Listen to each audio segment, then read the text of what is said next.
Paulo, servo de Jesus Cristo, chamado para apóstolo, separado para o Evangelho de Deus, o qual antes prometeu pelos seus profetas nas Santas Escrituras, acerca de seu filho, que nasceu da descendência de Davi segundo a carne, declarado Filho de Deus em poder, segundo o Espírito de santificação, pela ressurreição dos mortos, Jesus Cristo, nosso Senhor, pelo qual recebemos a graça e o apostolado para a obediência da fé entre todas as gentes, pelo seu nome, entre os quais sois também vós, chamados para serdes de Jesus Cristo.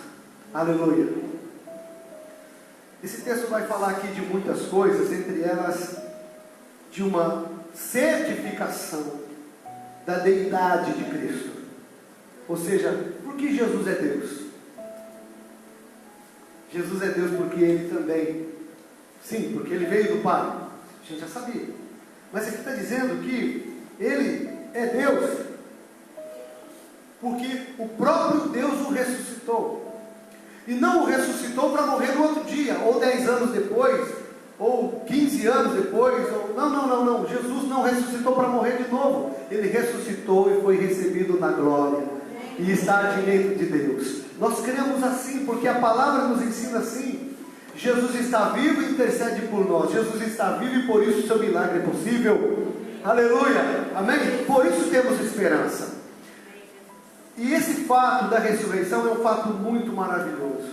Esse fato, esse momento, esse episódio da história de Cristo, ele é extraordinário, e eu gostaria de chamar sua atenção para ele, porque hoje é o dia que nós celebramos a ceia do Senhor, e está escrito aqui, esse episódio, em alguns detalhes, por Mateus. O Evangelho de Mateus, no capítulo 28, vai falar um pouquinho de como aconteceu tudo isso, como foi a ressurreição de Jesus, como que aconteceu, como foram esses momentos. E diz aqui que foi num domingo pela manhã. Diz que no fim do sábado, quando já despontava o primeiro dia da semana, ou seja, o domingo, Maria Madalena e outra Maria foram ver o sepulcro. Jesus estava sepultado, estava lá, o seu corpo depositado no sepulcro, e o capítulo 27, o capítulo anterior aqui, diz alguns detalhes como foi feito esse sepultamento. Diz aqui que José de Arimateia pede o corpo de Jesus morto, e agora leva esse corpo para um túmulo novo, cavado em uma pedra, para ser depositado ali. José leva o corpo de Jesus, enrola esse corpo em um pano fino e guarda o corpo ali. Esse corpo guardado aí eles também recebem uma orientação, aliás, um comando, uma voz de comando do próprio Pilatos. Era para rolar a pedra, mas era para ficar também soldados guardando. Por quê? Porque os religiosos, e ainda melhor dizendo, os sacerdotes e sumos-sacerdotes da ocasião, disseram o seguinte, olha, verso 63 do capítulo 27, disseram, Senhor, lembramos-nos de que aquele enganador, se referindo a Jesus, aquele enganador, vivendo ainda, ele disse, enquanto ele estava vivo, ele dizia, depois de 3 dias eu vou ressuscitar. Então, olha só, manda, pois, verso 64, que o sepulcro seja guardado com segurança até o 3º dia. Então, foi feito ali uma escolta, foi feito ali um turno, um projeto de turno, um programa de turno, para cuidar do corpo de Jesus por 3 dias, porque eles esperavam que o corpo de Jesus seria roubado pelos discípulos. Ele diz isso. Ele diz aqui, até o terceiro dia: não se dê o caso que os seus discípulos vão de noite e o furtem, e digam ao povo: ressuscitou dentre os mortos. E assim, o último erro será pior do que o primeiro. Mas qual foi o primeiro erro? Foi de matar Jesus, porque ele era inocente, porque ele não tinha pecado, e não tinha cometido crime algum. Mas ele morreu por você e por mim, culpados, para nos redimir de toda a culpa e de todo o pecado. Você entendeu? Você não precisa mais viver com esse peso da culpa. Aliás, a Bíblia diz que existe alguém que tem por nome acusador. Faz parte do nome dele, acusador. Sabe quem é ele? Satanás. Mas existe alguém que tem no nome consolador, encorajador. Sabe quem é ele? O Espírito Santo. Então, por favor, não dá ouvido ao diabo que te acusa. Dê ouvidos ao Espírito Santo que te encoraja. Amém? Deus tem uma obra linda na sua vida. Querido, diz aqui então que o cenário estava montado. Os guardas fazendo turno para guardar o corpo de Jesus sepultado. E aí essas mulheres, segundo a interpretação lá do Evangelho de Marcos, Marcos dá um detalhe, diz que essas mulheres saíram para ir até o sepulcro de Jesus, a fim de ungir o corpo de Jesus. Fazia parte de um rito, fazia parte de um costume, ungir o corpo do morto. E essas mulheres tiveram essa ideia: vamos lá, ungir o corpo de Jesus. Quando essas mulheres saem para ungir o corpo de Jesus, só depois que elas saem de casa, elas dão conta de que lá no sepulcro havia uma pedra que elas não tinham nenhuma capacidade física de remover. Mas é a caminho do propósito, é a caminho do objetivo. Olha que lição extraordinária hoje nós podemos tirar. O que você faz quando você sabe que tem um impedimento diante daquilo que você se propõe fazer? O que você faz quando você lembra que tem alguma coisa adiante a te impedir de fazer, de realizar, de conseguir, de alcançar aquilo que você precisa fazer? Volta para trás? O que essas mulheres fizeram? Manda um WhatsApp para Pedro: ei Pedro, chama os meninos, vem dar uma força aqui que ela tem as pedras. Aliás, tem os guardas também, traz os estilingues. Foi assim? Não foi, irmãos. Essas mulheres, elas indo para o sepulcro, para ungir o corpo de Jesus, elas dão conta no meio do caminho de que havia uma pedra, mas elas continuam a caminho do seu propósito. Veja, você não pode desistir por causa dos empecilhos, dos obstáculos. Mas tem coronavírus. Mas as coisas estão difíceis. Mas não está empregando ninguém. Mas não importa, irmão. Continue adiante. Sabe por quê? Porque Deus tem um milagre preparado para você. Elas não sabiam, mas já tinha um milagre preparado para elas. Diz aqui o texto que quando elas chegaram lá, eu fico muito feliz de ler isso aqui, irmãos. Me emociona muito, porque eu estive lá, você sabe disso.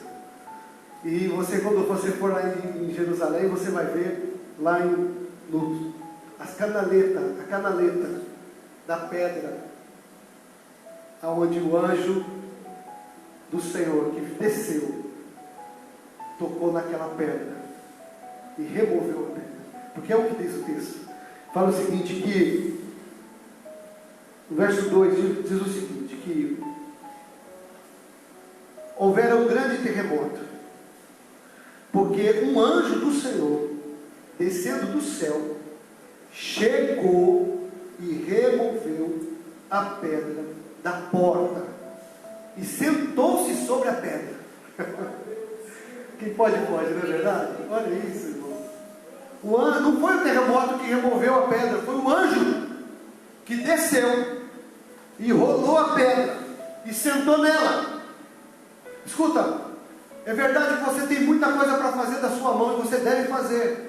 É verdade que você tem muita coisa para se responsabilizar sobre muito, e você deve fazer isso. Mas você nunca, jamais deve esquecer que há uma interferência divina a seu favor. Deus, você deve contar com isso. Você deve contar que Deus ama você e quer sim te ajudar, e vai sim enviar anjos para abençoar a sua vida. O texto diz isso. Aliás, não é só o texto, esse texto que diz isso, mas a Bíblia garante que o Senhor já disponibilizou anjos para servir aqueles que vão herdar a salvação. Sabe o que quer dizer isso? Que para cada um de nós tem um anjo de Deus para nos guardar, para nos livrar, para nos abençoar. Deus já preparou anjos para nos abençoar. Se tinha uma guarda, uma escolta em plantão para impedir que o corpo de Jesus saísse daquele sepulcro, e no propósito, no entendimento daqueles homens, aquele corpo sairia morto dali, roubado, furtado pelos discípulos. Deus tinha um outro plano, e o plano era o seguinte: o anjo descer, rolar a pedra, e Jesus sair dali ressuscitado e vivo. Escute, Deus, Ele tem um milagre pronto para a sua vida e para abençoar você, e você precisa crer nisso. E isso tem tudo a ver com vida, isso tem tudo a ver com a abundância da graça de Deus na sua vida e na minha. Deus tem algo maravilhoso para nós. Eu não duvido disso. Você também deveria não duvidar. O texto fala que esses homens, eles ficaram com medo. Ele diz aqui, olha só o que aconteceu nesse dia. Quando o anjo desce, rola a pedra, e ainda, olha só a atitude desse anjo, que ousado. Um anjo, rola a pedra, e ainda senta na pedra. Fala, vem aqui mexer nessa pedra lá. Eu tirei a pedra, vem cá pôr ela de volta. Esse anjo, ele senta na pedra, e diz a Bíblia que o seu aspecto era como relâmpago, e suas vestes brancas como neve. Estou lendo o verso 3. O verso 4 diz que os guardas que estavam ali nesse plantão, com medo do anjo, ficaram muito assombrados e ficaram como mortos. Nós estávamos lembrando hoje de manhã que tem uns bichinhos, né? Que tem alguns bichinhos na natureza que quando passa por algum medo, ele se faz de morto. Escuta, cuidado com o medo, porque o medo pode te deixar com a aparência de morto, um morto vivo. Nada serve para você. Você está me ouvindo aí na internet? Em nome de Jesus, não deixa o medo te fazer de morto vivo. Tem uma palavra de esperança para você hoje. Aquele que estava morto ressuscitou, para você não andar como morto vivo, mas para você ser vivo, aleluia, e viver pela sua vida. Olha, diz a Bíblia que esse anjo, ele disse para as mulheres uma palavra muito extraordinária. O anjo disse para as mulheres no verso 5: não tenhais medo. Por quê? Porque medo deixa a gente igual a morto. Ele disse, não tenha medo, pois eu sei que buscais a Jesus, que foi crucificado. Ele não está aqui, porque já ressuscitou, como havia dito. Vinde, vede o lugar onde o Senhor jazia. E é no passado, a conjugação do verbo. Olha, ele já esteve aqui, mas não está mais não. Ele ressuscitou. Jesus ressuscitou. Jesus ressuscitou. Por isso você pode ter esperança. Jesus ressuscitou. Por isso que não há um novo normal. Ei, não há um novo normal. Não. Há um normal de Deus para a sua vida, que foi conquistada na cruz do Calvário. Esse normal é o normal da ressurreição, o normal da fé, o normal da vitória. Esse é o normal que você deve acatar em nome de Jesus. O normal que vence, que crê e espera a vida abundante que Deus tem para nós. Você pode tomar posse dessa palavra? Amém. Querido, Deus tem um milagre pronto para você. Essas mulheres, quando elas foram para o sepulcro, elas mal podiam imaginar o que tinha acontecido, o que estava já acontecendo adiante. Elas não sabiam, mas estava em curso o milagre, aleluia, estava em curso o milagre. Você não sabe, você está aqui agora, assistindo o culto, quietinho aí, atrás dessa máscara. Todo mundo de máscara na igreja, irmão, você tinha que estar aqui para ver. Você está de máscara na sua casa também? Não precisa, viu? Você sabia que não precisa? Você está na sua casa, está tudo bem aí, não é? Olha, irmão, olha, Deus tem um milagre pronto. Enquanto você está aqui, enquanto você está aí na sua casa, Deus já está movendo o céu e a terra a seu favor, produzindo um grande milagre de livramento, de vitória, de bênção. Por isso hoje eu vim dizer para você: sim, há esperança. Sim, há esperança. Sim, há esperança. Mas pastor, você não viu o jornal, você não viu as notícias, você não assiste TV, pastor? Não, para ser sincero, não assisto mesmo não. Mas posso dizer uma coisa? Eu sei do que você está falando, mas eu prefiro ficar com a promessa de Deus para a nossa vida. Eu prefiro ficar com a promessa de Deus que não falha, a promessa de Deus que não falha, a promessa de Deus que não falha. Escuta, se você for bem honesto intelectualmente, você vai buscar todas as informações do OMS desde o início da pandemia até agora. E se você comparar as notícias da OMS com a própria notícia dela, as próprias informações dela por ela, dia após dia, você vai ver que ela faz assim: uma coisa pode, outra coisa que podia agora não pode, a coisa que não podia agora pode. Muita confusão. Não dá para acreditar nisso. Mas dá para acreditar numa coisa: na palavra de Deus. Dá para acreditar na palavra de Deus. Veja, a proposta aqui não é nos colocarmos contra nenhuma regulamentação de cuidado com a saúde, não, mas é para evidenciar que os homens andam confusos, mas Deus nunca se confunde. O Senhor é eterno e poderoso para sempre, para nos guiar e nos guardar, e por isso eu volto a repetir: sim, há esperança. Há esperança, há esperança, há esperança, há esperança, aleluia! Nós cremos na esperança. Por quê? Porque Jesus ressuscitou. Isso nos basta. Isso nos basta. Eu não preciso de dados científicos para me tranquilizar e falar: puxa, agora eu posso ter esperança, porque agora sim tem uma vacina, ou agora sim tem um remédio, ou agora sim tem um tratamento, ou agora sim tem uma notícia. Não, eu já tenho a notícia, e a notícia veio da boca de Deus, da palavra de Deus. A notícia já chegou e já faz tempo. Ele ressuscitou. Ele ressuscitou. Quem me dá vida ressuscitou. Irmão, Jesus não venceu o coronavírus. Jesus venceu o que o coronavírus causa de pior e que nós temos visto tanto as pessoas divulgar por terrorismo nesses dias. Não é da morte que o coronavírus provoca que você tem sido incitado a temer? Pois é, Jesus venceu a morte para te dar vida. É por isso que eu creio nele. Ele venceu a morte. Você vai vencer em nome de Jesus. Você vai vencer em nome de Jesus. Então enche o seu coração de esperança. Enche o seu coração de esperança. Confie no Senhor. Continue com seus cuidados, sim. Continue com seus cuidados, sim. Continue com todos os cuidados que você puder, sim. Mas nunca abra mão da esperança. Nunca abra mão, porque Jesus ressuscitou. Você toma posse na palavra?